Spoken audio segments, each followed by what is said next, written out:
Hello. And Welcome. 2. Quickdraw. Digitize. Desperados. 3. Love. Death. And Robot. Okay, I think we did a successful take finally. We did it. We did the It took, stupid like, improv 4 tries. thing because we couldn't decide who to do the intro on this one. It's all of us. So yeah. Basically, we started doing the intros, whoever recommended whatever, and then we couldn't decide on who recommended this because I saw the trailer for this first. Mitch told us to watch it first, but he didn't actually see it, and then Connor was the first one to watch it, and then he made us watch it. So we're all valid as potential hosts for this one. I literally took both of you into a room and was like, "Hey, we're watching this now." But you made it sound basically. you didn't Yes. take us into a room. It was my room. But he's Yes, the one and who I told- sat us down and said, "No, we're doing this for the rest of the day." Yes. So this is a Netflix compilation of short films, funded by David Fincher, And Tim Miller. and Tim Miller. Yeah. which David Fincher is a very, very famous director, and Tim Miller did. He did Deadpool. Yes. That was meant to be. Whatever, that was a joke. But yeah. Okay. Anyway, it's 18 shorts with a wide variety of directors, animation studios, Thematic visual themes. style. And they were all written by different people originally, and then I think There's like 2 that are original Yeah. stories. well, they were all And the written by rest different are all short people. stories. I think they were all written for this, but they were all rewritten by somebody else or something. A lot of them are based on short stories that were written far before this. Just Okay. unrelated. Like some of them are by well-known sci-fi authors. Most of them are genre authors. Yeah. So I guess we're just gonna go in order. So the first is Sunny's Edge, which is Yes. one of my favorites. So this one is. Sunny's Edge. This is like a little monster underground fighting ring in which people can brainjack into the monsters that they fight. Oh, good Mach and X reference, man. I had to slip that in there. Actually, I think they said the word brainjack in this. It's I don't know. hard to tell. They have very The heavy monsters are accent. called beasties. There was something I was watching recently that also used the word brainjack to describe mind controlling something. Yeah. Anyway, so we're in this weird cyberpunk London where they have these underground fighting rings of monsters, and you have this ringleader guy who really wants the one team to throw the fight, the team with Sunny as the fighter, who's a very, very nice woman. Mm-hmm. Yes. And they go and do the match, and they're like, "No, we're not throwing the fight," and they win. And the guy is very mad. The fight is so good. the fight is, I would call it a mini kaiju fight. It's so intense. There's so much. This satiates my need for just good monster action. It's It's a just ton of straight fun. up CG. It's all CG. Most of these. Yeah. But it looks amazing. It's really well directed. The lighting is really good, and The lighting's super good. Everything's black lights, so they have these colors. It's They- paint. have good use of particle effects, and what is it not water fluidity physics can't talk. It's all amazing, and I'm right now in a 3D modeling major, and I now appreciate animation in a way that I've never before. They have a scene where right after the fight there's cloth physics that are really good. Yeah, you commented on this I while commented we were on that. watching, and you I was just oh my god, that would. at I the was sight of it. I was just oh my god, I have no idea how long that would take to render, but it would be a long fucking time. Just looking at it, and you're mind broke. Yeah. As you watched it. But this is one of multiple from the series that was done by Blur Studio, which is actually Tim Miller's animation studio. Okay. Didn't they do a couple? They did a couple things. They did space sequences in James Cameron's Avatar. They did trailers for Star Wars: The Old Republic, Batman: Arkham City, Batman: Arkham Knight. They did remastered Halo 2 cutscenes. They did the CGI okay. cutscenes for That actually, 6. I can see that. They The Halo do stuff. in Sonic 06. You're right. Oh no. Well, the cutscenes look nice in it. It was just a bad fucking game, and also they had to animate Hedgehog kissing a woman. Actually, the cutscenes in Sonic 06 are really nice. They are. It's just the content And of I them know is not like that the good. trailers and stuff for like Batman Old Republic and like the Batman Arkham, like Star Wars Old Republic and the Batman Arkham games are like very high quality. So, like, if this studio makes a movie, I will watch it immediately. Yes. Yeah. But they have Please not. make a movie. Please. So, what are you guys' opinions on this one besides positive? This is one of my favorites of the whole bunch. I love it a lot. It's the first thing you see, and it's like already like one of the high notes. It's a really good start. It's so brutal. It's so beautiful in such a horrible way. Like the monsters are terrifying. They evolve mid. Yeah. Which, if this was a longer thing, that would be saved for like the end. You know, you have an evolution scene near the end. Because it's a short film, they can immediately pull out all the stops full on. It's just one of those things where you watch it and you're immediately like, I want more of this.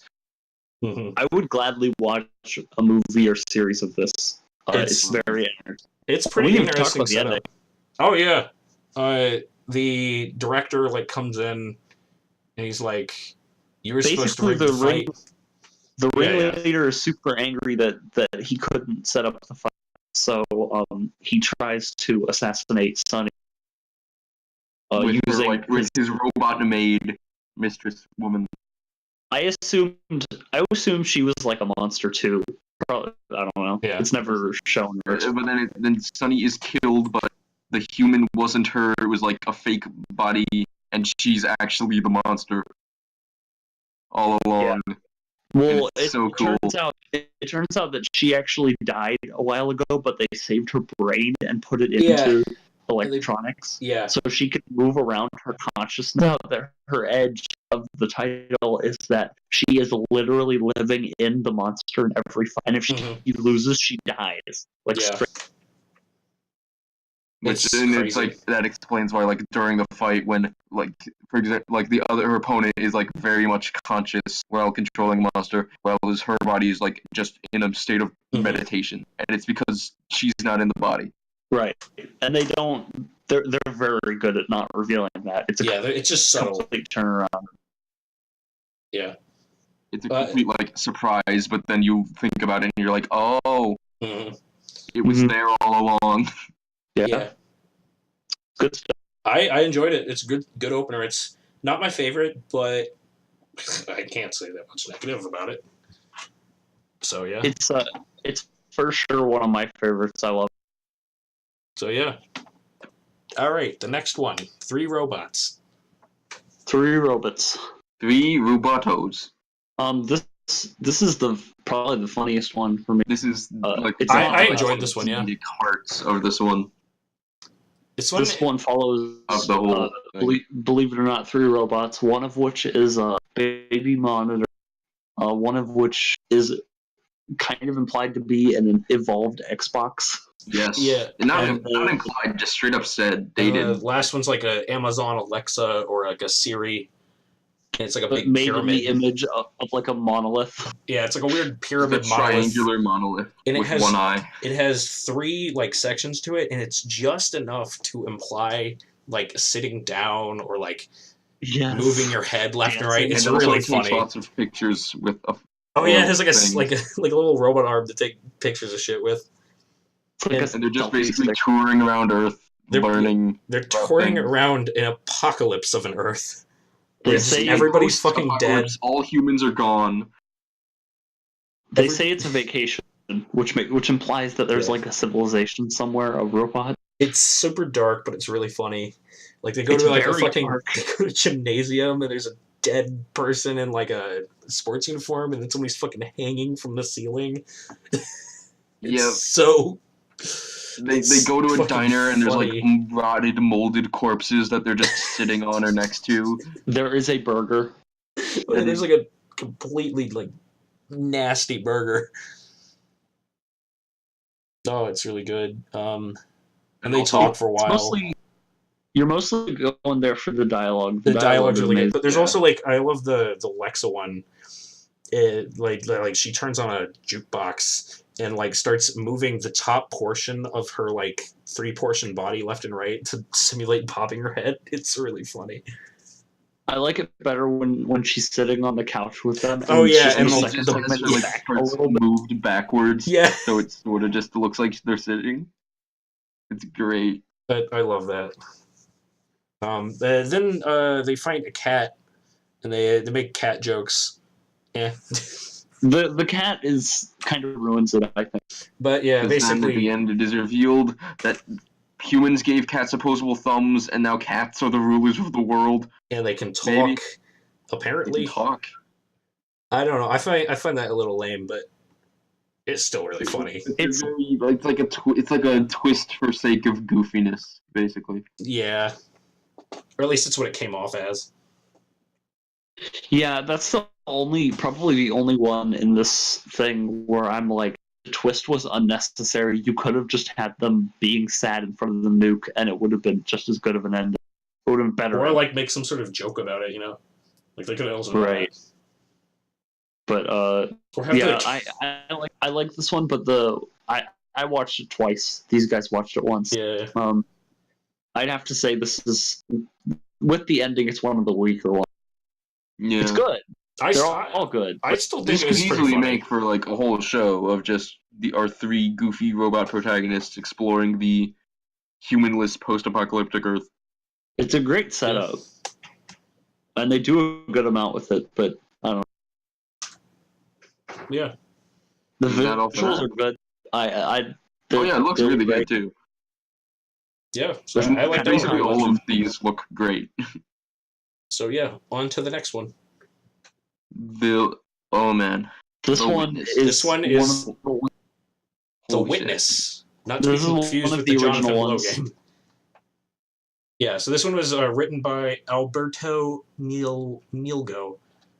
Yeah, Okay. go. He Okay, And directed by the him. thing with The Witness is basically the director of this was like an early like art early involved with the art direction of Spider-Man Into the Spider-Verse, and it shows. It shows. Oh yeah, for sure. Like if you've seen Into the Spider-Verse or even just clips, you know what to expect. This is And Dark that's really good Spider-Verse. animation. It's not, Dark. and it's like it's so the animation in this is so realistic and lifelike, but it's not rotoscoped, it's not mocapped, it's just fully It's 3D keyframed, animated. apparently. It's Yeah, like, Which if you keyframes. I still don't know how to if you believe know- that. If you know anything about animation, which I really don't, It's hard. that's insane. That's It's hard. insane. So much time was put into this. There's like some scenes where like I literally couldn't tell if it's real or not.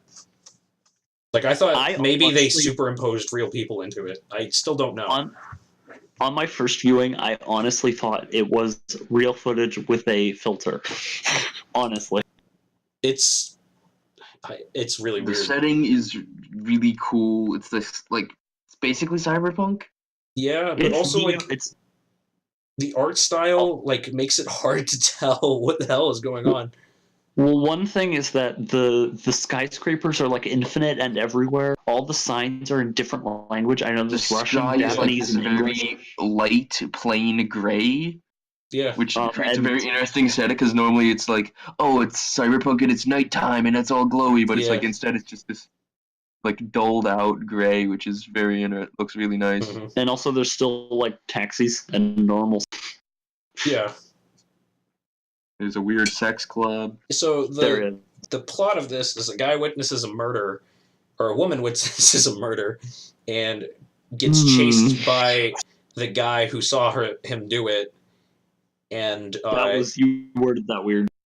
yeah, and Girl witnesses murder. Guy who did the murder notices the witness and chases her.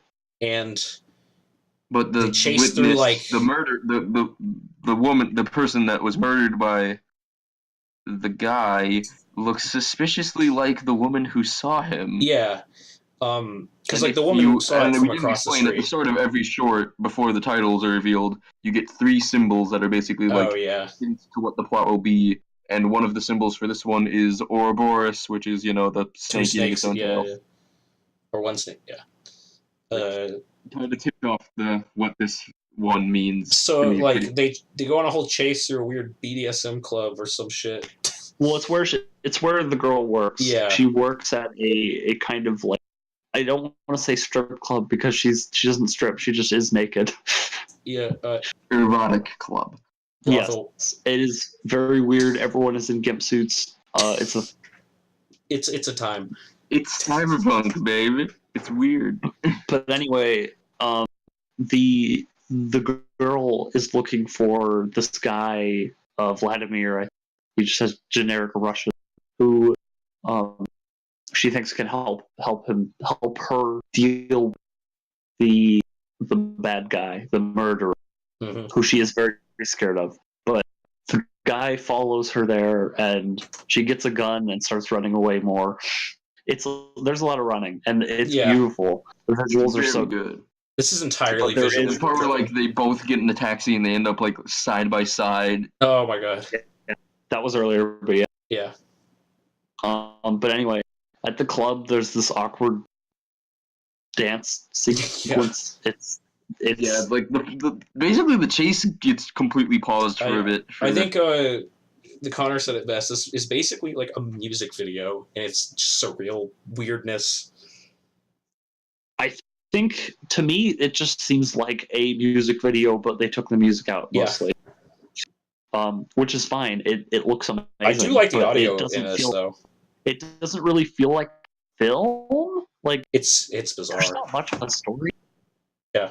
You can get it all visually. Like there is dialogue, but you can get everything you need to know visually. Yeah. So they go through this club and then they get chased back to where they started, and then he breaks into the room she's in and she shoots him, and then she looks across the street and he's there, and the cycle continues. In reverse this time. Yeah. Now because he sees her murdering somebody, and it's just I think this is the one you can look the least into thematically. Yeah, there's not a lot of interesting stuff going on, but the visuals are so. Yeah. You come and stay for the visuals. They're so vibrant and colorful. The world is so weird and interesting to look at. Like there's little sound effects, like dust kicked up when they're running, and at one point the dude turns 2D. The amount of like animation on them changes. It's weird. Like sometimes they look hyper realistic, and then sometimes they just look weird and out of focus. It's bizarre. It's wild. I recommend anyone who's watching this. I thought it was interesting. It's not my favorite by far, but like it's interesting. Watch. It's the sort of thing where you watch it and you're like, I want more of stuff that looks like this. Mm-hmm. I'd say out of all of them, this is the one with the most unnecessary nudity. Yeah. The woman is basically nude for the entire film. Yeah. Yeah, so like the strip club scene basically brings the whole chase to a grinding halt. Don't watch this with your parents, kids. No, don't watch any of this. Yeah, don't watch any of this except like. You can watch like yogurt. I'm gonna count them. I'm just not gonna have to 1, 2, 3, I guess. 4, maybe 5, 6. You can watch a few of them, but it's a little hit and miss on which ones. It depends on what you're like. If you're okay with violence, then you have a little bit more than if you're not. I mean, we're in America, but there's quite a bit of nudity in a lot of them. If you have like hyperly Christian parents, then yeah, this is something to watch in the secrecy of your own. Man. Yeah. Okay. So moving on to our next one. Number 4. Number 4 is a lot more tame. The most misleading title. It's called Suits. This is just a video game. It's just a video game. It should be a video game. It's farmers versus aliens. Farmers versus Zerg Rush Tower Defense. Yeah, basically, it's just a bunch of farmers. The farmers have mech suits. Like a Yeah. very Texas farms. stereotypical redneck farmers who are forced to get in mechs and kill bugs that are being like summoned from the void into their farming It's area. very straightforward. Like, they have a whole adventure. People die, people live. It's just genuinely. It should be a video game. It just should be like defend your farm. The art style is very Borderlandsy. I described it as very Fortnite. I want to say that's it's also neither accurate. of those, but I don't know what it would be.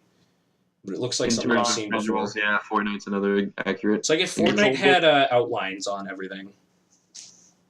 It's I like think if it had outlines. Fortnite had less frame rate. And But cell shading. stylistically one. Oh yeah, cell shaded Fortnite. But yeah. This one's Fortnite in a good neat. way.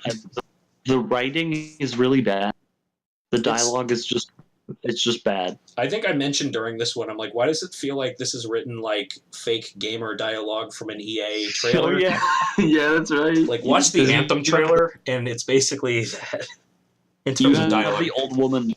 the old woman who is like, "It's a good day to die," and you have the dude who's just, "I want to protect my family." These sound like voice clips from a game. Like And when you you're playing have the other guy TF2 and who's- they yell out their thing as the game opens. It's just, yeah. But yeah, they try to have this like emotional plot where the one guy is like, "Oh, he's the underappreciated neighbor friend," and he gave sacrifices the main himself. guy a scarecrow. And he sacrificed himself, and he's the only one who actually dies, despite them all very clearly getting seriously injured. Yes. I'd say it's a weaker plot, but it's fun. It's fun. Honestly, I love it, and they have a turnaround at the end. Yeah. Like a lot of them. Yeah. Where it turns This out one they're on a different planet. Yeah, they're like on Saturn or some shit, and there's a bunch of like there's a bunch of biodomes all over it, and the aliens are crowding around all the biodomes trying to get in each of them. And I think it's kind of sometimes implied they slip in. this is just their daily Yeah, life. this is just the norm. Yes. This is just a thing that happens every now and again. But yeah, Space Farmers. It's great. Yeah, it's fun. Like Space we dog on the plot a little, but it's just a fun time. It's a fun one. It's very promising, I think. Mm-hmm. Yeah, there's definitely more you could. Again, as you said, this is totally a video game. Most of these you can turn into a series or a video game, or both. Yeah, Easily. I don't know how good of an idea it would be for some of them, but you could totally do it. Yeah. All right, next one. Sucker of Souls. Yeah. This is definitely one of my favorites. This is our first 2D animation one. and this is the least. This is the one that has the least to do with the robots. Well, you There's a lot slowly of learn throughout of this that not all of them have everything to do with love, death, and robots. It's just they are various short It's love, stories. It's love, death, Most of them or have to do with robot. love, Yeah. death, and robot. Yeah. This one is death. Yes. So, archaeologist. Spooky vampire. So, an archaeologist and a mercenary are going through. The Merc team. Yeah, a team of mercenaries. And there's also a student that the archaeologist has. Yes. Yeah, they go in and they awaken Dracula.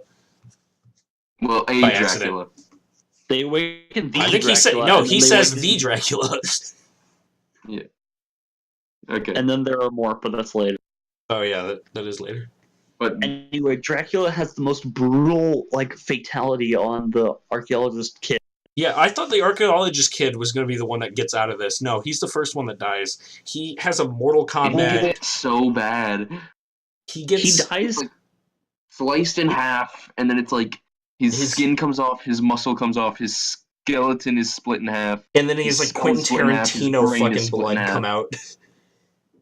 Like he's just completely like everything of him is individually split in half. Yeah. And the And rest it's of it really is this, nicely animated. It looks so good. and the rest of it is this desperate struggle to fight Dracula. Yeah, they get like Modern P90s and guns fucking equipment. they're like we got Vampires don't like cats. yeah. Oh yeah, and he doesn't like cats. They make a joke about eating Yeah. pussy. And they like fucking C4 the door openers. Oh, they do a trap with C4. No, they go back. They go back to a hideout with all the mercenary buddies, and my favorite Gary, probably my favorite character in all of this. He's amazing. I'm gonna say it. I thought Gary was like a tomboyish girl. Gary is voiced by a woman. Gary. That's why. I don't care what Gary is. I love him. Gary. He's good. Anyway, so they have a bunch of guns, and they also have C4 that they did not need for this mission, and Gary brought anyway. Yeah.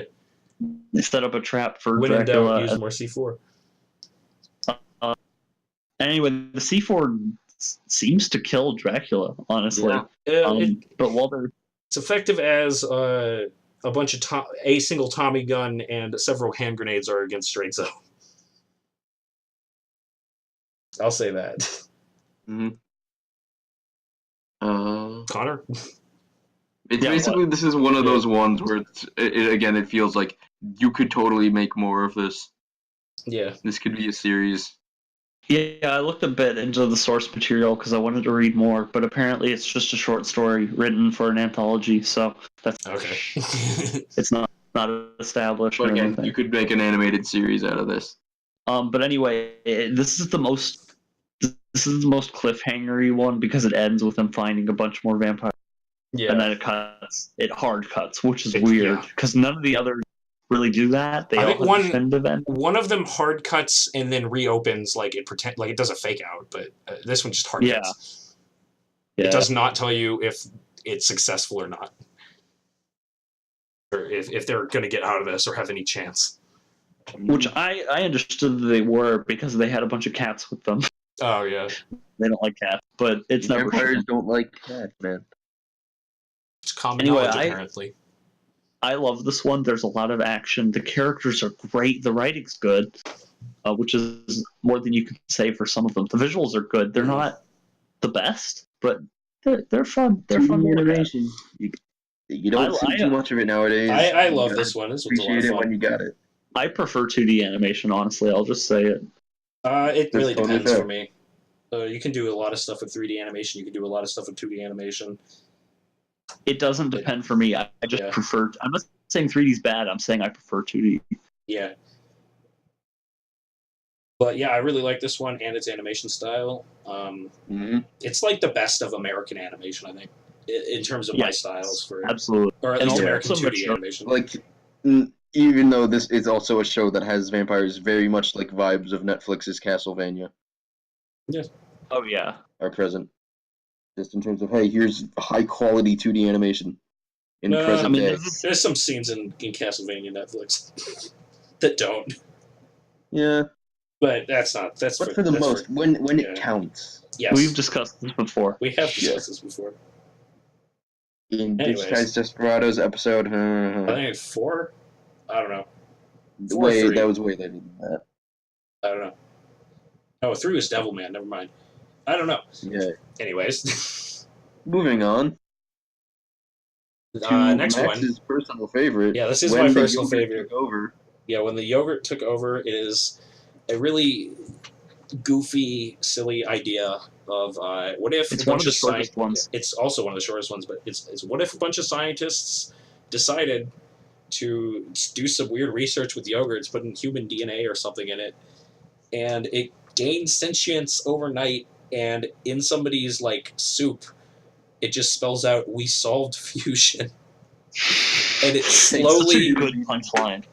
like they solve nuclear fusion apparently or cold fusion, And then it just escalates to the yogurt takes over. And it's the planet. it's an So entire first they explanation of annex yogurt's rise to taking over the planet. First, they annex Ohio, Yes, and Ohio becomes a We are- utopia while America suffers. full disclosure, we are all from Ohio, so Yes. We bias. live in the yogurt utopia now. Yeah. Later, nerds. and they tell I don't know how they bring it higher and higher up, and they're just like, follow our instructions exactly, and you guys will be on the track. Like there will be economic failure on a massive level. Yeah. But if you do follow our instructions, you will have paradise. And of course, they're politicians, so they don't. No, they tell the president they've solved the national debt, Oh, which is that's what it was. problematic and not how it works, but he doesn't follow it, and America dies except for Ohio. Yeah. So. And then the yogurt becomes the new president. Yeah. Like the president just signs over the country to the yogurt. And it is and then able I think to it expands to just the yogurt takes over the world. It makes all these advances in science, and eventually it starts a space program and leaves Earth. And the spaceships are giant yogurt cups. Yeah. Unless we forget that the narrator of this entire thing is the brain. The brain from Pinky and the Brain. I love it. Which is the really best like choice for a voice for narration. His voice is really good. I love it. And it ends on like the note of like, oh no, will the yogurt ever come back? What will we do if it doesn't? Okay. Okay, what? It's weird. On a first viewing, I'm like, oh, that's quirky and weird and kind of funny. But on a second viewing, I'm like, it's actually kind of deep. I really like the idea. I think the narrator says it something like, leaving, or like, Earth had its first organism to leave its host planet, and humans were surprised that it wasn't them, or something like that. I think that's really fun. It's also just kind the idea of something really comes cool. along to save us, and then it just leaves us. Yeah, it gives me a lot of moves on. Another reason I like this is it gives me a lot of Hitchhiker's Guide to the Galaxy vibes, where it's a lot of seemingly nonsense, but like the universe is crazy. So it's like, well, if this happened, this is what would happen. I mean, it's also talking a lot to humans. Yes. And how our society works, and how we're so willing to let other people solve our problems just because we think. Mm-hmm. I don't know. There's maybe a confidence issue there, but there's also humans will oftentimes fuck up themselves trying to just, rather than working together to solve a problem, they'll just get greedy and do whatever they want. Mm-hmm. It's neat. I think it's really interesting, and it's short, it's simple. And silly, but there's also like absolutely depth in it. And the animation style is pretty fun. It's not my favorite animation style, but it's like these little. It's like 3D, and they're weird, like little like big head toy guys. It's fun. It's very like YouTube educational video. Fanboy a little bit, Chum Chum. No, it's never compare anything to that. Never compare anything good to that. I've already done the deed. Undo it. Undo it, Mitch. Undo. Control Z. No. Wait, go back. Because I'm right. No, you're not. You're not. You can't just say words in orders that you want that aren't right.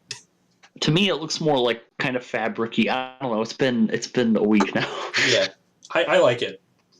It's nice. Okay, next one. And Fanboy and Chum Chum makes me want to vomit, so it's not that. Next is the critic favorite. Everybody loves this one. This is the one everybody loves. Beyond the Aquila Rift. This one is very realistic animation, 3D. This is the power of mocap and CG animation. Mm-hmm. It looks basically like real life. It looks like Call of Duty cutscenes at the very least. No, that's shapeshifters. Yeah, no, shapeshifters. We'll get to the shapeshifters. No, anyway, so I played too much Call of Duty. This is Mass Effect Dead Space. Yeah. So we don't need to repeat ourselves. This one looks beautiful. But anyway, the plot is that these people on a space crew. I don't think it's really explained what they're doing. They're like delivering something or whatever. So they're doing hyperspeed space travel. They're doing hyperspeed space travel, and it screws up. And they wake up from cryosleep, and they're like, everything's wrong. We're in the wrong place. We can't get back there. We're like 100,000 light years from home. But the further the plot goes, you realize that everything's wrong. They were viewing the world wrong, and the further you go, you get 5 layers of viewing the world wrong. It's like which it's a little much at times, but it's spooky. Yeah.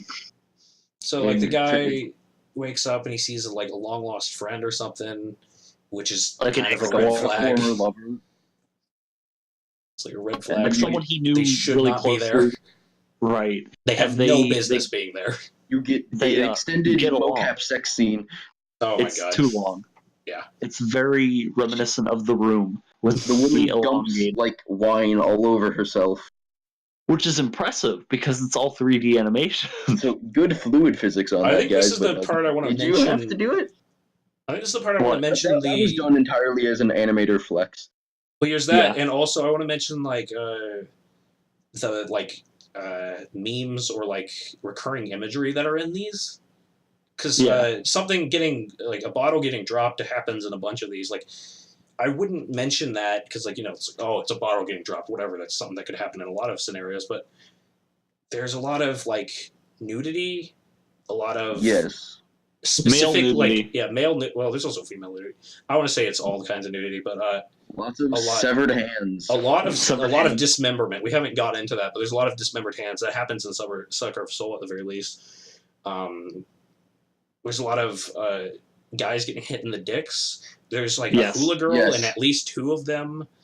I found more. There's a bunch of weird like things. So I think there was something that all the original Short-haired writers, women. yeah, short-haired women's weirdly like that is one of them. I want to say there was some sort of prompt or something when these were all being written together, or at least when apparently Philip Gillott is the guy that rewrote most of them. So if he had anything to do with it, I don't know. Yeah, I mean Philip Gillott did a lot of them. He did everything except for The Witness, Yogurt, and then later on we're gonna get to Blind Spot. But he did all but 3. Yeah, which is a little concerning because some of the writings are terrible. Yeah, and others are pretty good. I would say I wonder if it's because it says it's written by him. I wonder how much is just him adapting it, or if it's just like probably a lot of it was done with the source material because Blind Spot was written by someone else, and that's one of the original ones. Yeah. The Witness was written by someone else, and that's one of the original ones. So. And when the Yogurt took over as somebody else. Except apparently that one wasn't an original one. That was also written by the guy that did 3 Robots. Originally. Interesting. Yeah. But so should we get into the twist of Beyond the Aquila Rift? So basically, it's hell. It's space hell. You were in Lovecraftian nightmare hell. You get this sequence where the main character demands to see the truth, and the woman is like, "You're not ready for the truth," as you know, always. Mm-hmm. And he wakes up, and he is like a terrifying, emaciated Dark Souls protagonist. He's like long hair, he's like atrophied. He's literally skeleton thin. Yeah. His skin is like he has not moved in years. Rotted. It basically becomes a different movie. Are very dead. Yeah, and he looks over. Skeletons. They're just dead. But he looks over, and in front of him is like this grotesque looking necromorph.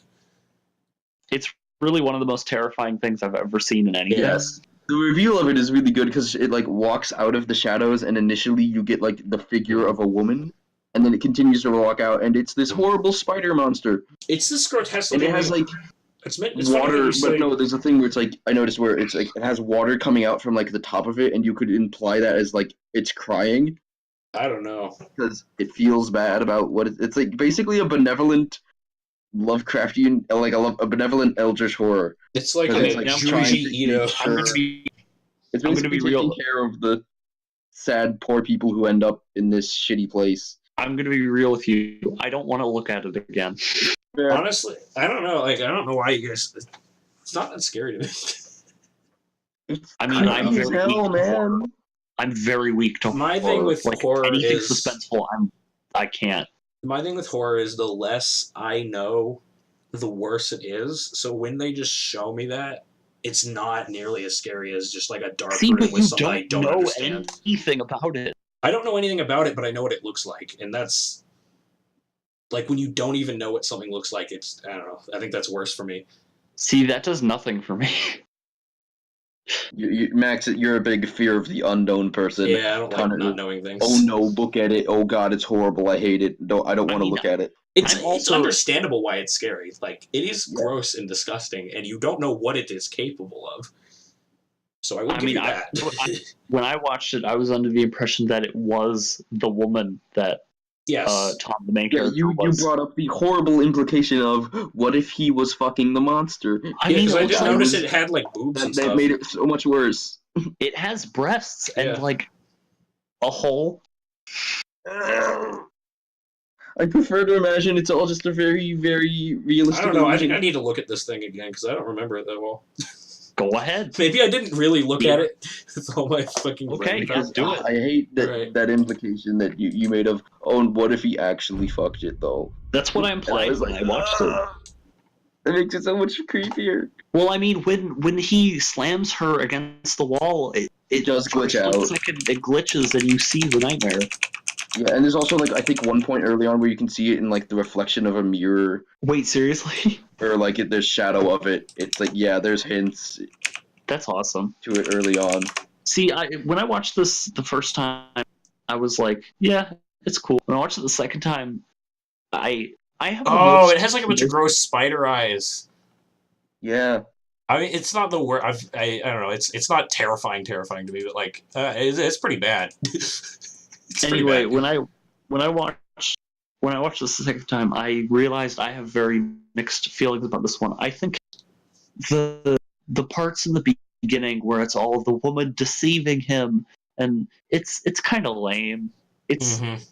It goes on far too long. The sex scene is unnecessary. Oh, no, it you could is. just cut to them smoking, and it it's like is that. a smash cut to mocap sex, and Which- when we watched it, I called it perfectly as it You happened. did. It was great. But anyway, I think when they do the reveal, it's brilliant. It's terrifying. They cut back, they zoom out to the ship being stuck in like a flesh spider web, and it's You see, Oh, I yeah, don't know Cliff why. saves I it. just don't think this one did that much for me at all. And it is Yeah, but, critically like the most rated, like the highest regarded. I think this is probably my least favorite one. But if you go through the dialogue, I'm just saying this for me. I'm not convincing you to like it. Yeah, I know. But for me, when I listen to the dialogue another time, I'm like, she mentions lost souls and like how sorry she feels for Mhm. Tom, and it's like, what's going on here? Is this purgatory? Is this a real place? Is like, I like the mystery of it a lot. I don't like. I think the actual film could have been handled better, but what they've set up here is amazing. I don't know. To me, I just kind of don't care that much. Like, I see like the whole reveal, and it's like, oh, it's like a weird, fucked up Matrix in a certain way. But like, I don't know why it just doesn't do that much for me. Like, I That's get like the whole mystery I of it, respect that. and I get the This reveal. is another one of I those just ones don't- where it's just like you come for the animation is definitely like one of the biggest parts. Yeah, but it also has a good plot, I think. Yeah, Great. but yeah, But yeah, it's just it's probably I don't know. It's not like my favorite, but I can see why people would consider it their favorite. It's I like gotta a solid middle for me. I gotta say, I said this was my least favorite, but I'm gonna say even other ones that I am more effy on, all of these have merit to them. Like, these are all good in some way.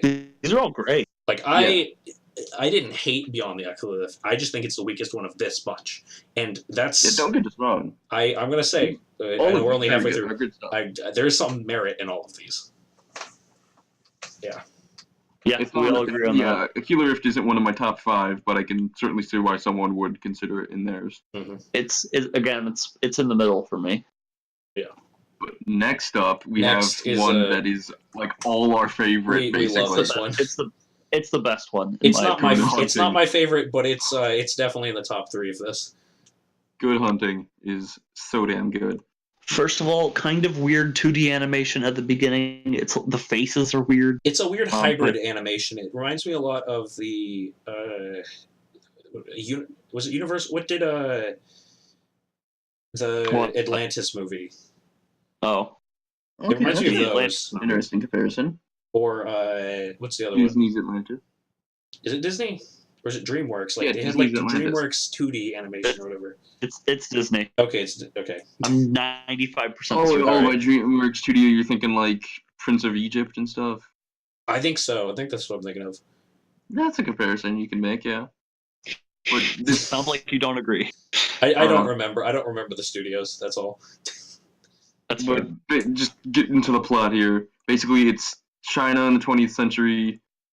Young China, boy it's trained by his it's father alternate- to hunt basically evil spirits. Hey, Mitch, it's Slow down. alternate history China, Yes, alternate history China. Yeah, where we're hunting Britain evil has spirits. colonized China. Yeah. Yes. Which I just wanted to get out of the way, so you're not misleading everyone. big important. Right. Anyways, Young man trained by his father to hunt spirits. It's a killed. fox specifically. It's a Yeah. It's a the hooligan. Fox lady. The father claims it's some sort of succubus that leads into men and will kill them or something of the sort. It is a hooligan. It is a Chinese mythological creature. Okay, yeah. So, But then you learn from the daughter of the specific one they're trying to kill that no, they're not really succubuses. They're I mean, she does. They're the She victims, does basically. She does seem to have seductive powers because the older one briefly entrances the kid, the main character. yeah. Oh, they cut off. I forgot. They cut off the leg of the mom, don't they? Or like They do. One of its hands. I don't. Yeah, oh they my cut off God. her hand, But later and on, then her head, and then like the daughter gets away, and eventually like basically forms a bond with the son. yeah. They're basically in love. They're in love. Yeah. I think you can say that. Implied that they're in some kind of relationship. I think They don't live together. I think but- they could be well off together later on. But then time progresses, and eventually we just enter steampunk. So because Steampunk Britain colony. Because Britain has colonized China, they apparently technologically advance way faster, and they become steampunk. Mm-hmm. They got like automatons and everything. The kid is grown up. The main and, guy yeah. basically learns he's really good at with machines in factories, and then later robotics. Or automatons as they call it, or something like that. And he's like a maker. He builds all kinds of gizmos and gadgets. He kind of just does it for fun. Yeah. He just makes a robot bunny rabbit for the hell of it. Oh yeah, he does. Forgot about that. It like scares his cat. Was cats another motif in this? I just realized there was a cat in this one. Yes, there's a lot of cats. Yeah, cats are pretty present. And pets in general. Yeah. But this one, then basically it's later revealed he meets up with the girl again, and she's become essentially a prostitute. Also, no, she has literally become a prostitute. It's because the increase in machines has, like, I guess, polluted the air and stuff like that. And it is her like powers are dying. Magic. Yeah. She can no longer Magic does not exist. Yeah. And so she has to have sex. So the main character is thriving in this environment, but she is having a really hard time surviving. She's kind of lost her humanity in a way. Mm-hmm. And it's really sad. But then later on, the main character's sleeping, and he's visited. This is definitely one of the most horrific things. Oh my God! Like, yes, we were just talking about Aquila Rift, but I think this is the part that got to me the most of this whole thing. Yeah, we were just sitting there in silence. Oh. Even the second time I've seen it, it's brutal. I think I made a noise, but that was a fear noise. We get this account of the girl who is getting good money from this very, very fat, rich British guy, who is, of course, paying her, and he drugs her, and he's disgusting. I mean, I want to say he like somas her. If you've seen the game Soma, he saws off her fucking legs and makes her into a fucking automaton, a robot. And they show the part where he saws her legs, and I couldn't. It gets to me. Oh, so he basically just takes her body from her. Fuck. Remember literally. Remember the Pan's Labyrinth scene with the amputation? They show more of it. Yeah, they show more. Yes. Oh. And so she's just a human head on a robot body, like RoboCop. No, even her head is robot. Yeah. Oh, that's right. Yeah, no, she's basically not a human anymore. Yeah. Or whatever she was before. No, it's so and anyway, there's the only good thing we get out of this is there's a great scene where she's now a robot, so she's now really strong, so she just murders the man by like overpowers him and kills him. Yeah. In a brutal way. She like rips rips apart his head. jaw. Yeah. Good But revenge. anyway, she goes to the main character for help, and he is like, "I got it. I already I made have an an idea." automaton." And oh my god, you get this amazing sequence where he builds a new body for her. Yeah, he's like replacing all the And there's like parts. some sexual moments in it, like where he presses up like It's a nothing like butt bad plate and a though. breastplate onto her and stuff. It's definitely implied like intimacy, you know. Yes. She trusts him enough Yes. to let him do it. Mm-hmm. And she fucking gets down on the floor and he's like, "Are you ready?" or whatever. And like she does a fucking like American Werewolf in London transformation sequence into a robotic fox. Nine-tailed fox. It is amazing. It is so good. It's one of the best like rebirths. It's really well animated. Oh yeah, transformation. Another thing to add to like the motifs list of this. Right. Yeah, it just does like a mechanical werewolf, like as Max said, like American Werewolf in London transformation. Yeah. And it looks great. And then she basically just goes out to hunt Kill assholes. evil, praying British men.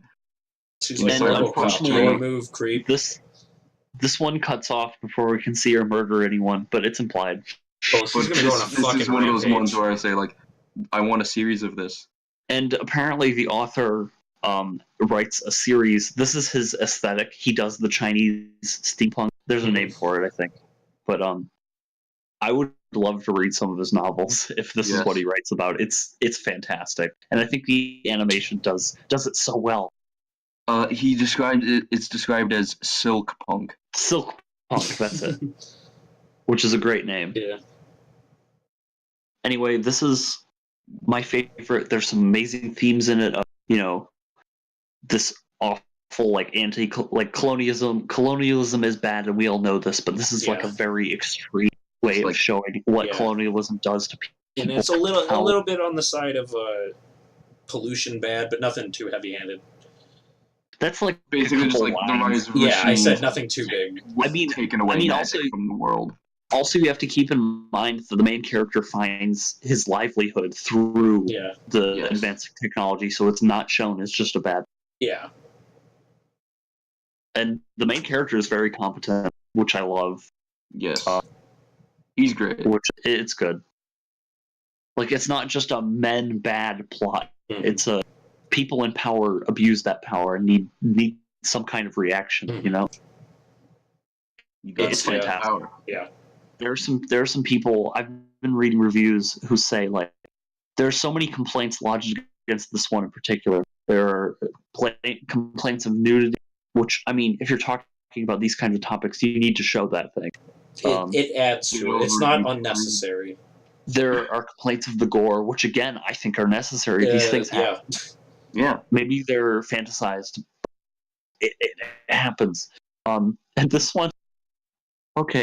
I was talking to someone today about this, and they lodged a complaint about some of these being too furry.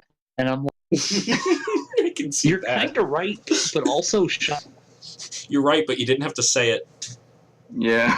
I mean, I have no complaints about furry stuff, but it has such a bad connotation that I can see people not liking it because of that. Yeah. But even then, it's like a minor part from the early part of this. I mean, they're not. The thing about Good Hunting is that, sure, in the early sequence, the mother, Hulijing, is caught mid-transformation, and it looks kind of furry, but she's meant to be an animal to human shapeshifter, not in between. It's intentional that they catch her between, because it's horrific. They pour, like, acid on her. Yes. It's, this one's really good. I can't say anything else. This is easy top 5, by far one of the best. It's top 3 for me. It's my favorite, hands down. It's number 1 for me. Yeah. Okay, we can move on. Yeah. The next one, critically the worst. I think it's overhated. Not my favorite. The Dump. It's good. The Dump is good.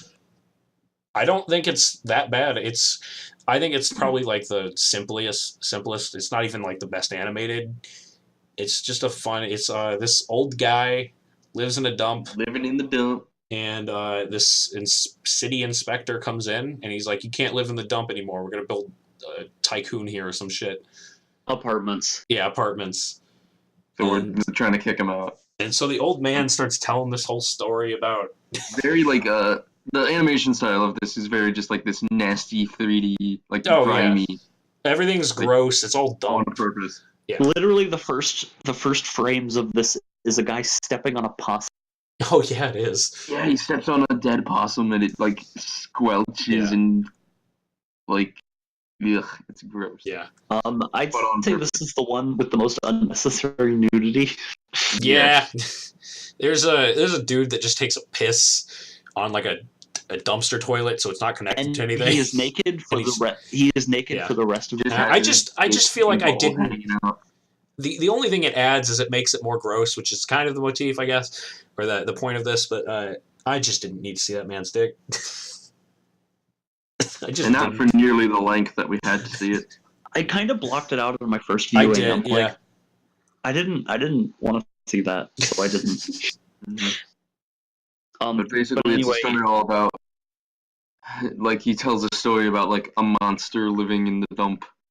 there's basically this giant Trash monster. slime trash monster that eats all the trash and turns it into his body, and he becomes his pet.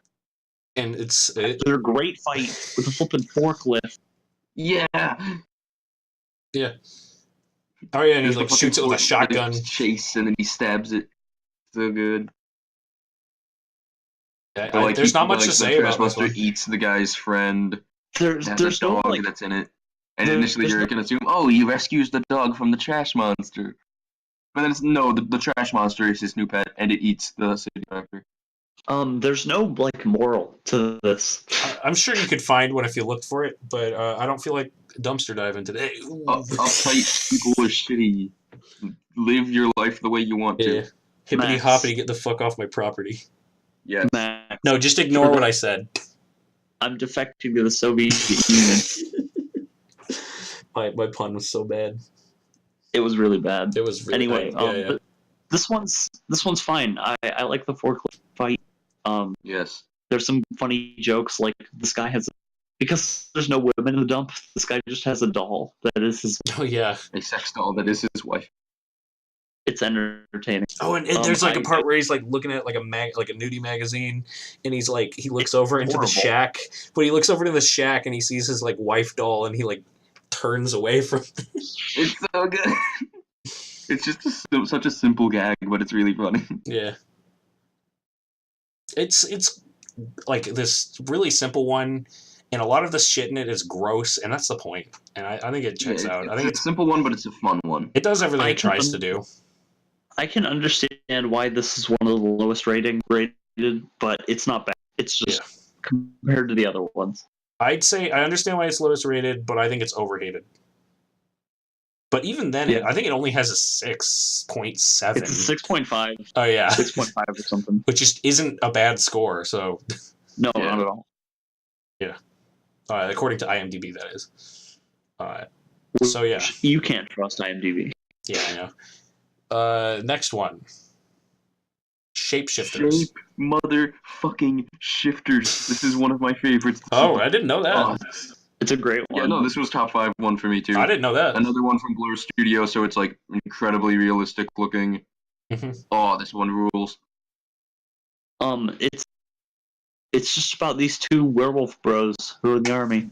Werewolf soldiers in Afghanistan. And it's implied that like, or it's not implied. It's basically explained that like werewolf unit is a thing, or like werewolves in the army is a thing in this universe now. And also, they're fucking just monster people, and humans are big racist against them. Yeah, they're mistreated because of it.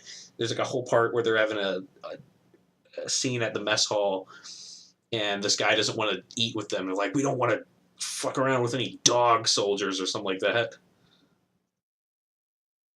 And yeah, it's like like even from the beginning, it's made clear like they aren't human because like the main one, his eyes are like change colors and he can see really far. Oh yeah, he does gets shot in the leg and heals it like immediately. It's but they're basically just superhumans.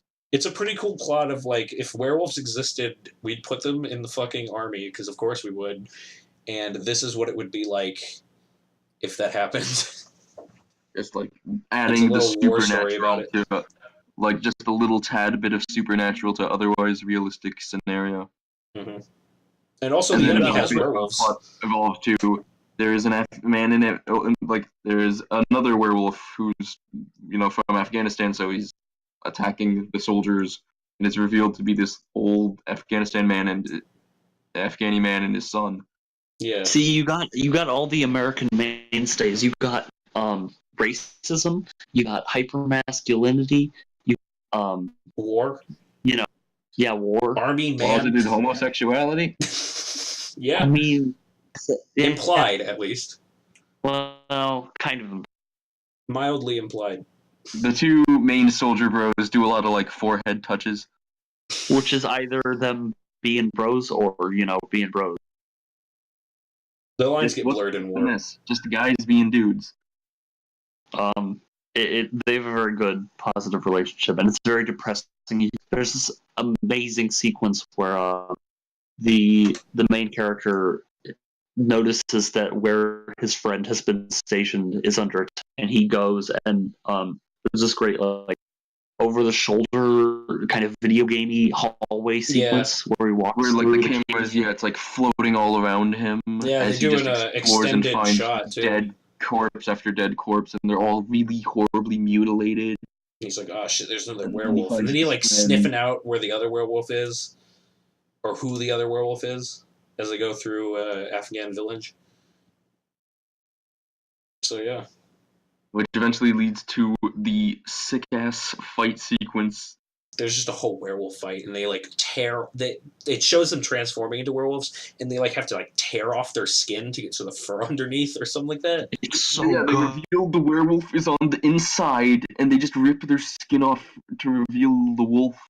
It's so cool. It looks amazing.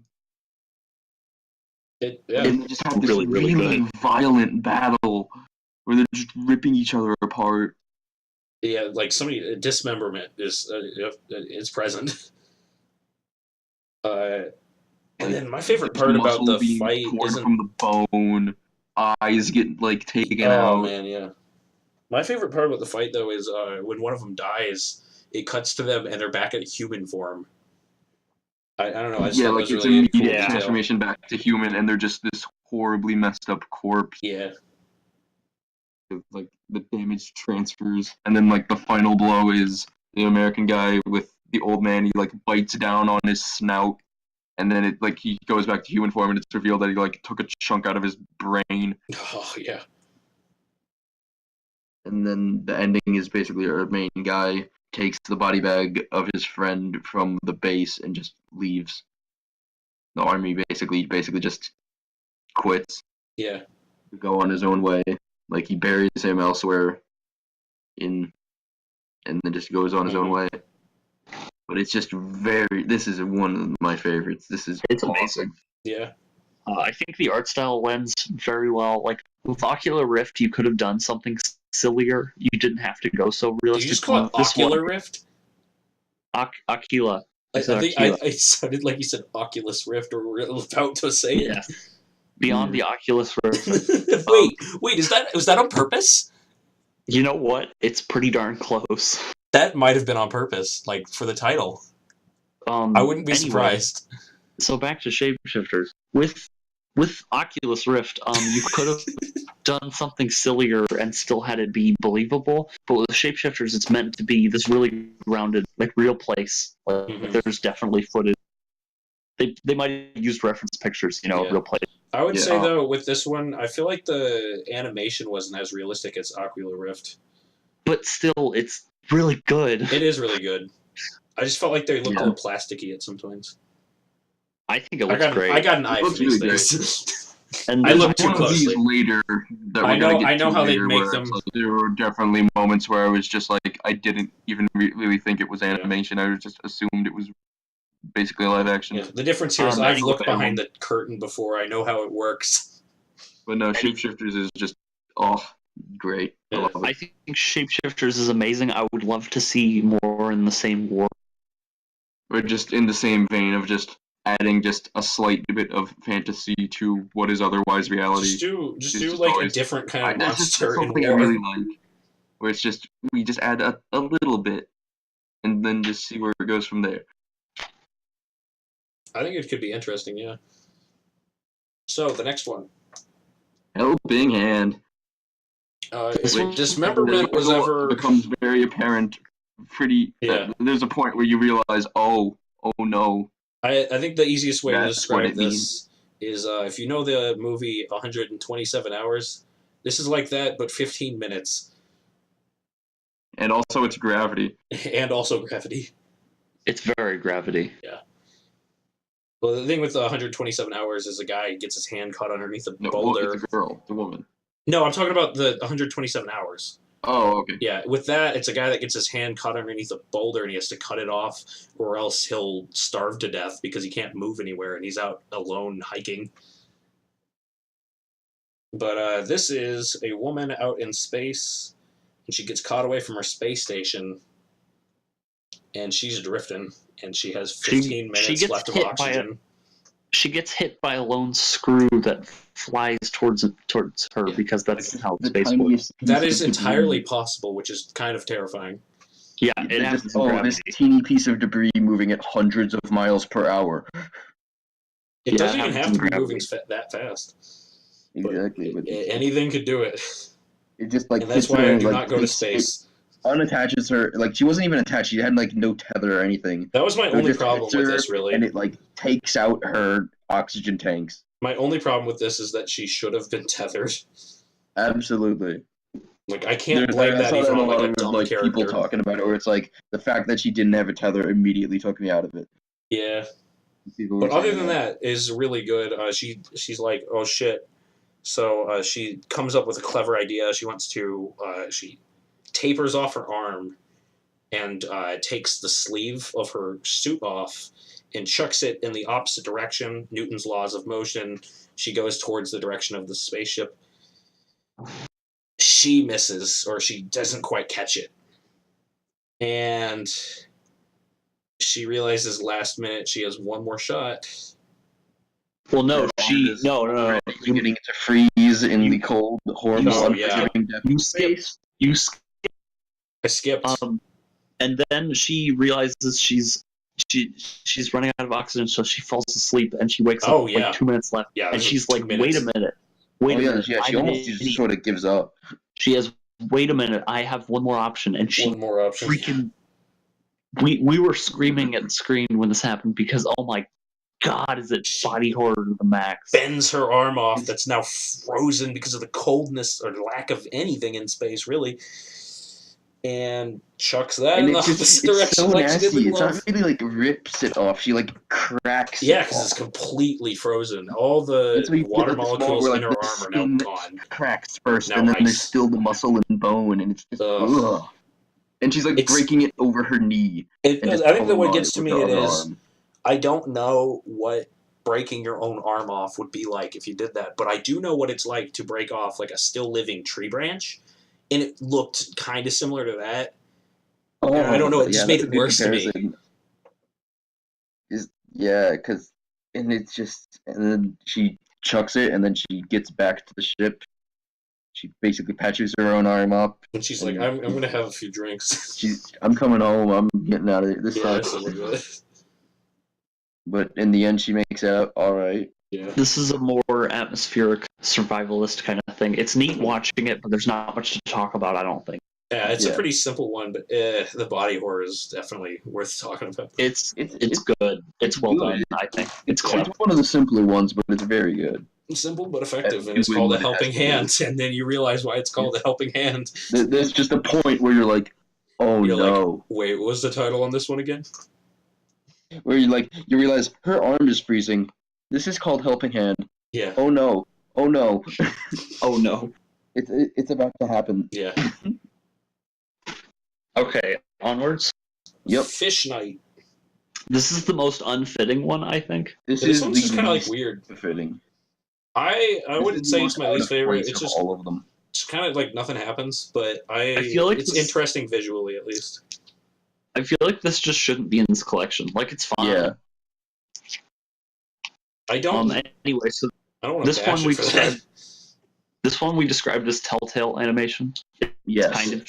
It's Telltale with a little bit thicker outlines, and that's about it. And like Telltale camera angles too. It's two businessmen that are like door-to-door salesmen. The car breaks down in the middle of the desert. I don't know how to explain this without just going through it because they talk about fish or something. They talk about how The world used to be ocean. yeah, and then they go to sleep in the car, and they wake up, and suddenly the ghosts of literally every ocean creature that's ever fucking lived shows up. And that's about it. The kid... Oh, wait, no, it's not everything. The kid takes off his clothes and starts trying to swim, and the other guy's like, what are you doing? And then he gets eaten by a fucking megalodon, and then that's about it.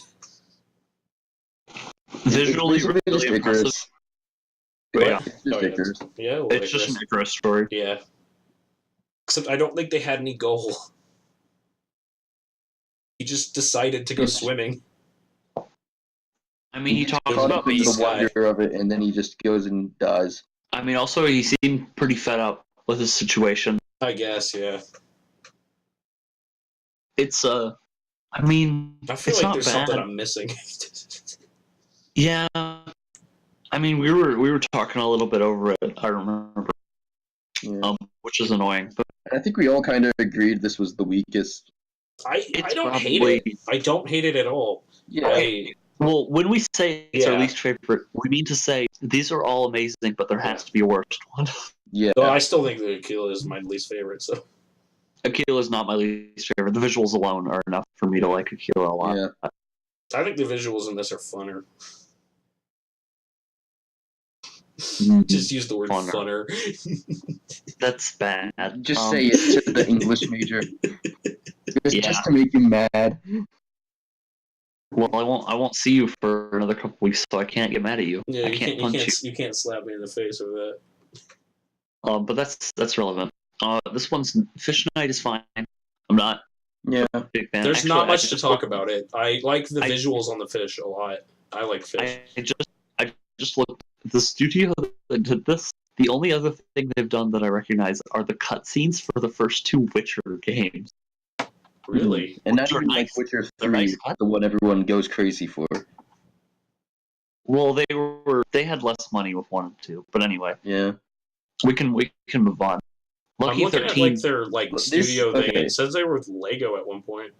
Lucky 13 is like the very professionally done because this is Sony Pictures ImageWorks. And this one is like my. Spider-Man Into the Spider-Verse, Cloudy with the Chance of Meatballs, etc., etc. This This is one. the one where I was talking about earlier, where it's like there were just points where I was like, yeah, no, this basically could have just been live action. I'd Because it have looks to like say. I'd have to say this one is my least favorite. Yeah. Yeah. You mentioned this. it is just a pretty simple military story. It's a military story. If you don't like military story, you're not gonna like It's it. Halo. It's It's Halo. not Halo. It's no Halo. Halo is amazing. This is cool, but not Halo. It follows the story of this pilot and her dropship, which is number 13, which is a unlucky number, and all the guys are like, "Oh, this is a coffin." To me, you're saying this with all a voice, but to me, that is very realistic to what. Like, I know it's a cliche a little bit, but it's very realistic to how people in the military would act. I think they always at least would joke about. Yeah, but you're saying it in a voice. I'm just recapping it, man. No, you're saying it like in this voice. You're doing that voice. Come on, you can't say you weren't. You guys are really judgmental of my voices. I was just trying to imply that it's okay. The Lucky 13 thing is a cliche. The rest of it's fine. I know. It's just a fine plot. I don't know, but I think I think you're going too hard on it being a cliche kind of thing. I mean, I just said it's my least favorite. I don't like this one very much. Well, anyways, with the thing with it is, it's like an AI ship, right? Yeah. And it's like just a Funny war how story told through its 9000 was perspective. a nice robot, and was the pilot of a ship. Oh yeah, this one was by Sony, wasn't it? Mm-hmm. Yeah. This was the Sony one. Yeah. It's a pretty standard plot. The Yeah. pilot bonds, the team bonds with the ship as they do. and then they go in for a mission. It doesn't go very well, and the ship has to self-destruct itself to save its crew. And yeah, That looks very good. Yeah. Animation's There's some really cool top-notch. fight scenes in it. I really like. There's a whole dog fight. You like this the weird one where they planet. have some, like, where the ship goes upside down and launches its flares into a cockpit of an enemy ship. I like the whole dogfight in this weird planet. They have like an underground cave system that's a bunch of like stalactites / mites that have formed together underground. It's like a bunch of pillars. It's weird, but there's like just enough room to fly. But it's nice. It's good. Again, as we've mentioned, they're all good. But it's just a pretty, run-of-the-mill military story. Yeah. I think the writing on this one's pretty good, and the visuals are amazing. I love the dogfights, too. They're really fun to watch. Yeah. Absolutely. But on to the next one. Another top favorite of all of ours. I love this one, Zima Blue. Zima this Blue, one's man. top 5 for sure. Yeah. This is by far the most philosophical of the bunch. It's totally an art thing. I mean, it's about an artist. It seems like the goofiest one, because you started out and this woman, this journalist, is like, this really famous guy named Zima Blue, this artist, he wants to meet with me, and then he gives his story where the artist isn't named Zima Blue, is he? The artist is Zima. Oh, okay, I didn't know that. He calls himself Zima Blue. Okay. No, Zima Blue is the name of his color that he uses. I think it's probably all of that, then. I think it's both. Because I thought it was just the color. He calls himself Zima Blue. Yeah. Okay. Anyway, so I know the reason. This woman tells the whole story of like, this guy started out doing space paintings, but then he started adding this blue square that no one understood, and then it's the color Zima Blue, and then it's just every painting he did, it was a geometric shape with Zima Blue in it, and it got bigger and bigger. And then now he's like got whole murals taking up like planets and star systems. It seems goofy. But it's totally an artist thing. No, it's so cool. You're like it looks really great. The art style is fantastic. It's this really pretentious art crap, and it's super entertaining. It's like, how far can he go? It's totally something that it would be. It totally feels like if we had a pretentious artist that had access to unlimited resources, like to space unlimited, they would do this. Mm-hmm. And the only thing that takes it further is the explanation of the artist himself. Well, I mean, like, from the start, you learn that this is the first time he's given an interview in 100 years. Yeah. And then you learn about him, and that he's this basically ultimate life form robot. It was a project. He was a project. Yeah. He was originally created as a just simple AI machine by some woman. I don't know if they tell us her name, but she was a creator. She was a maker, and she developed a simple AI robot to clean her swimming pool. And as she got better and better, she would use whatever she learned to make the robot better and better. And eventually it gained sentience, and it just learned its job. And over time, he just went from like person to person, learning more and more skills, and eventually just evolved into this ultimate being. And he's there at the interview to reveal his newest work of art, which is his final project, which is just basically recreating the pool. He didn't recreate it. He found it. He takes a swim. He dug it up. He dug up the pool. He found it. He dug up the pool. Found it. Then he takes a swim in the pool. And disassembles himself. Just disassembles himself, shuts down like his higher brain functions, and basically just returns to his original form, leaving like just enough of his mind there to basically just take satisfaction in a job well done. Yeah, just cleaning the pool. That's all he ever wanted. It's really depressing. Amazing. It's simultaneously depressing and uplifting. Well, it takes this. It's basically, it feels like a suicide. It does, but like at the same time, also it's not. Just his goal is, he said, is like he spent all this time looking for like what he wants, and he like is gone as far as like seeking out the whole universe, and then he just settles on returning to where he started. But that's kind of the whole point. That's kind of the whole point of the story, is debating whether it's better to like understand everything and suffer because you can't find what you like, or understand nothing and be happy because you're good with cleaning some tiles. You know, being content with simplicity. It's kind of it's kind of a commentary on like evolution and like, can you evolve too far? Will we ever evolve to a point where we regret evolving? Ooh, Stuff like that. Wild. Yeah. It's but wild. Also, I also wanted to mention his name, Zima Blue, is literally the color tile of the pool tiles. That was what the tile company called it. And like he explains, like that was all he knew in his, early days, and he wants to return to that, just simple existence. Sometimes just you always are looking for the next thing, and what you really want is just been right in front of you. It's like the scene when he goes into the pool is so good, because he just disassembles and it reveals the pool cleaning robot was just in him all along, still in him. I quite like it.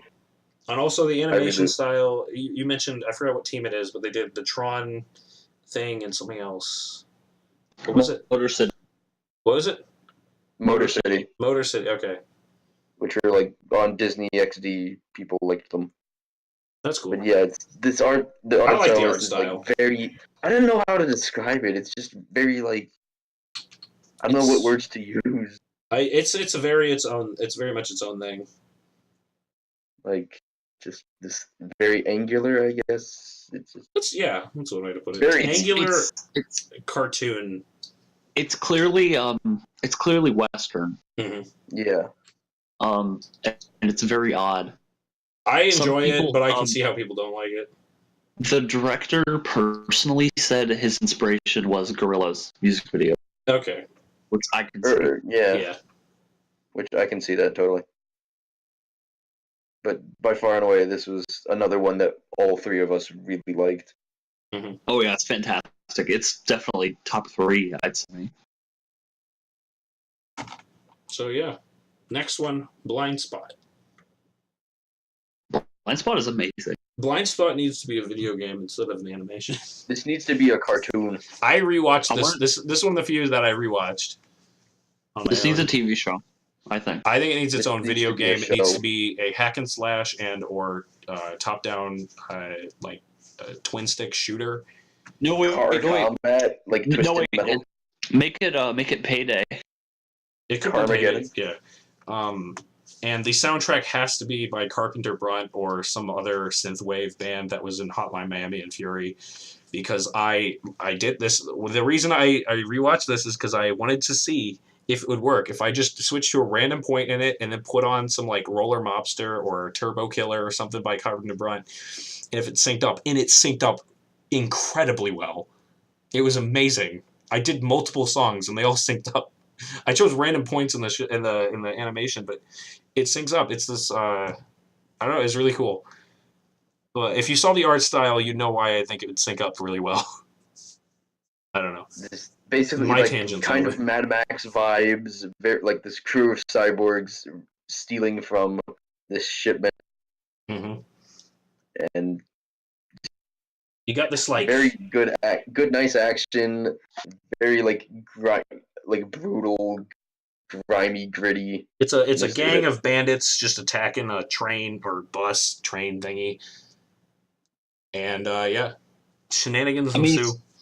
It's very unclear where their affiliation is because they seem like good guys. Yeah, but they could also just be good guy criminals, or they could be doing this for the greater good. We don't know. I mean, but also at the end they talk about a contract, so it's like, are they just like capitalists? Mercenaries, yeah. They're just doing this is just a job. They black market killers. You'll never know. It's.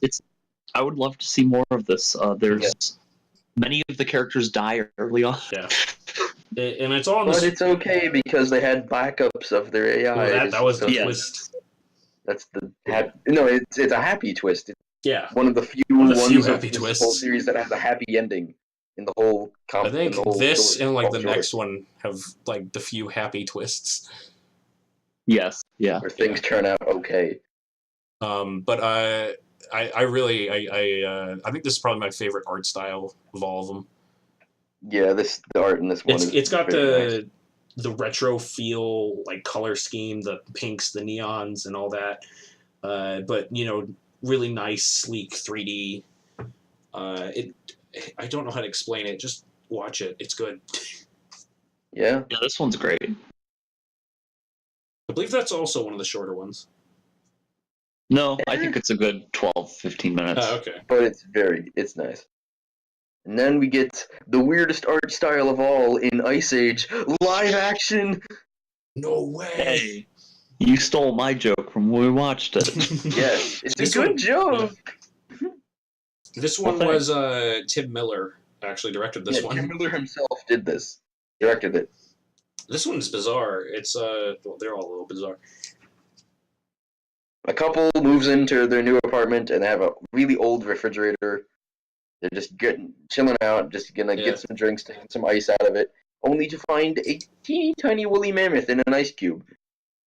And then they dig up the freezer to find there is a tiny, rapidly evolving civilization inside the freezer. And they keep checking it at multiple points in the day, and they're at different points in their society's life. And it's really fun. It's a kind of unique idea. The couple's mildly like indifferent to it, but they kind of want to see the society succeed, and that's about it. Like as time goes on, they care more and more. Yeah. And they like wonder about like, oh, I wonder what the little people think of us, and it cuts to like a point where they're like, Oh, I love that part. Like industrial times where it's like New York, basically like the city's being built up. I wanted more of You that. have the two like construction men. There's They two, just like say, oh, look at these assholes. There's two construction guys, and they're just like, look at these assholes. They're just always looking at us. It's just like you can see way in the distance, they're like blurred faces of them looking into the fridge like total goobers. I really wanted more of that. I wanted more of that too. It was fun. But they just like rapidly evolved from like basically like I forget. It's like almost like medieval times. Yeah, like and they just rapidly evolved to like then modern, and then the future. They go to the future and they fucking nuke themselves to death. And the couple's like, "Oh no, are they gonna be okay?" And they're like, they open it again, and it's fucking like a nuclear apocalypse. They have the fridge open when the nukes go off, and so like the guys. Oh yeah. The guy like slightly burned from the nukes. Yeah. And then they're just really bummed out about it for a bit. Like, are they gonna be okay? And then they like sadly like unplug the fridge, or no, they just close it. I think. No, they nuke themselves, and then it builds itself back up to the future. Yes, and they go like, further and further into like, and then they just achieve like interdimensional travel. Yeah, they like build this weird ass portal gateway thingy. They build like the Stargate and disappear. And then they become like these weird that's when they're sad if they'll ever come back, and then they unplug the fridge. Well, and they become like these. Well, before that, Mitch, they like become like these weird like white wisps. They come around the room. Yeah, which is bizarre. They ascend. Yeah, they like ascended like they 2001: A Space Odyssey or some shit. Yeah, basically. And then they get sad that, oh no, they're gone, what if they come back? So they unplug the fridge, but then they check again the next day to see that they are at prehistoric times and the cycle has just started. It's just a weird plot. Chasing around ape men. Yeah. But it's a fun little concept. It's a neat little short. This one also could be a cool game. This is okay, it's just a short. You don't have to really expand this. This one could be a cool little God Sim game. It kind of already is just a God Sim game. Basically just God Sim the short movie. Yeah. It's Civ 7. Except they're not really in control, they're just observing. Civ 7. Civ 7. I'm trying to think, there's a few games where you just set things up and watch it happen. Oh, the Game of Life. That's not. No, not the board game. Do you know? It's like this math game. It is very old. Coolmathgames.com. No, it predates that. It's like these cells, and basically you get to choose. It's a grid of cells, and you can plot them down, like which ones are towns. And there's a bunch of rules, like if there's 4 towns next to each other, then it gets overcrowded, and one of them will die. If there's 3 towns near each other, then they will be able to create a new one in a certain way. And basically, you just click on a bunch of points in this grid where you want to put towns in the initial setups, and you can watch it just go. And sometimes you can create like self-sustaining things. Sometimes they'll die off. Sometimes you can create weird patterns. It's bizarre. But yeah, that's like an early God Sim. Weird tangent. Sorry. Yes, very weird. So moving on Sure. to alternate histories, where you're introduced to this neat I liked app it. called the Multiversity, where you can look at all sorts of alternate realities. I think In this case, we're showing examples of what happens if Hitler died earlier. 6 ways that Hitler could have died earlier. I think this one had a lot of potential, and some of it kind of goes in a weird direction that I didn't agree with. It starts out normal, like, oh, what if Hitler just died in art school? And it shows, I think, World War I happens anyways, and then World War II happens anyways. Something like that. And then it always ends on who gets to the moon first. I liked that part. That part was fun.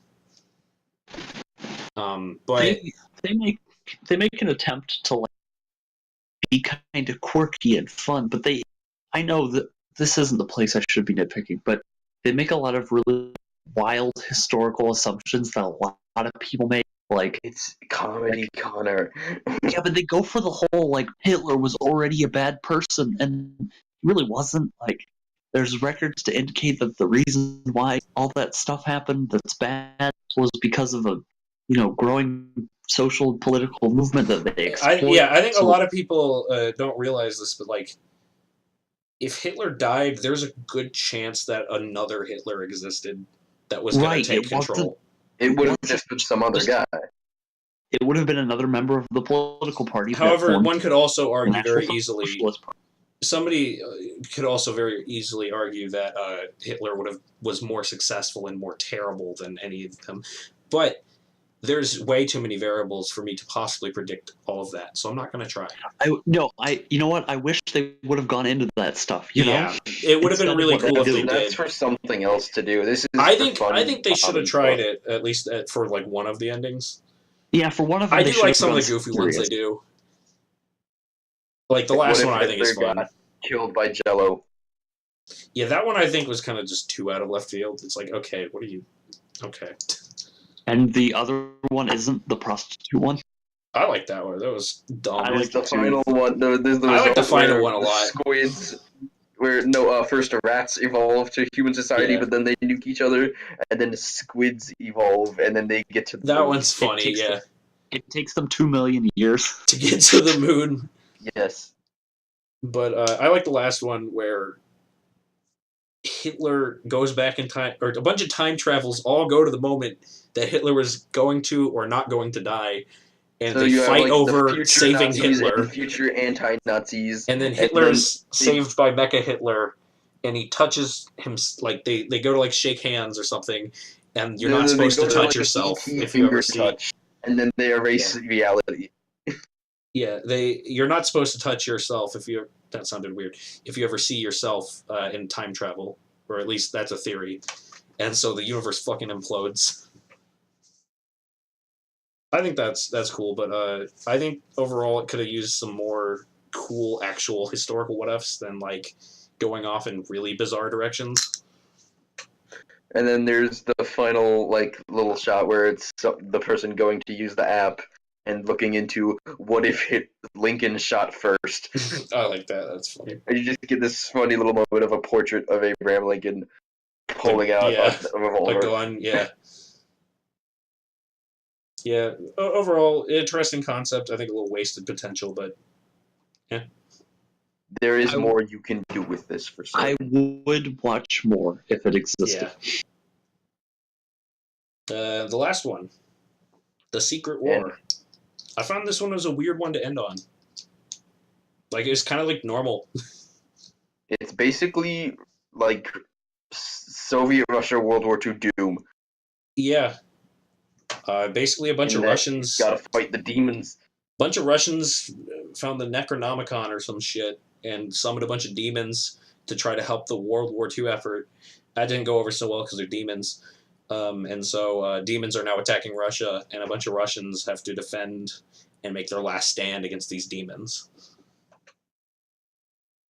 It's pretty simple. What do you guys think? Yeah, it's pretty. Yeah, it's I another think one of those this just is- really good-looking ones. This one, again, video game. It needs to be a game. It needs to be a Call of Duty Zombies map.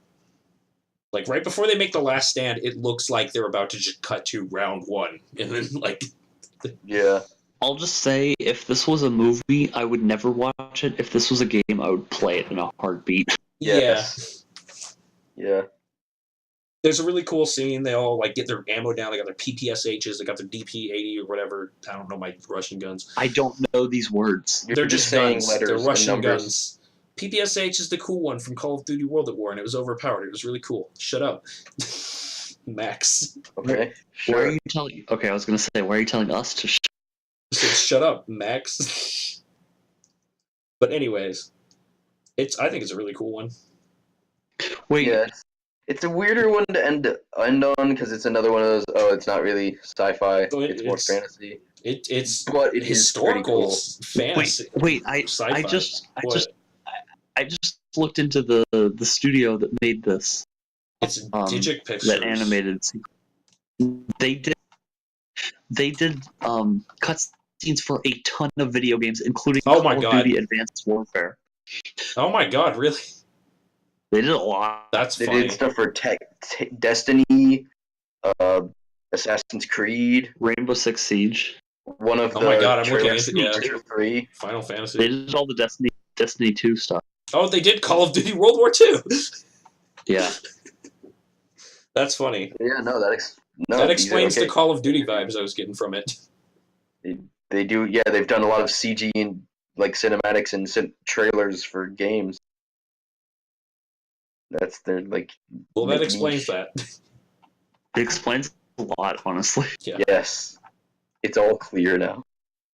I think since these were all, I'm assuming they were written before they were given to the animation teams. They gave this plot to the right animation team, I think. Yeah. For sure. So that's pretty cool.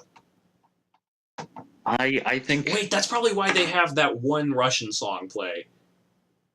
Specifically. Tetris. They have the Tetris song. They have the Russian song that became the Tetris theme. Yes. One of the characters plays it on a... I don't know the it's on a Russian picture. balalaika. Balalaika, balalaika. that's what it is, yeah.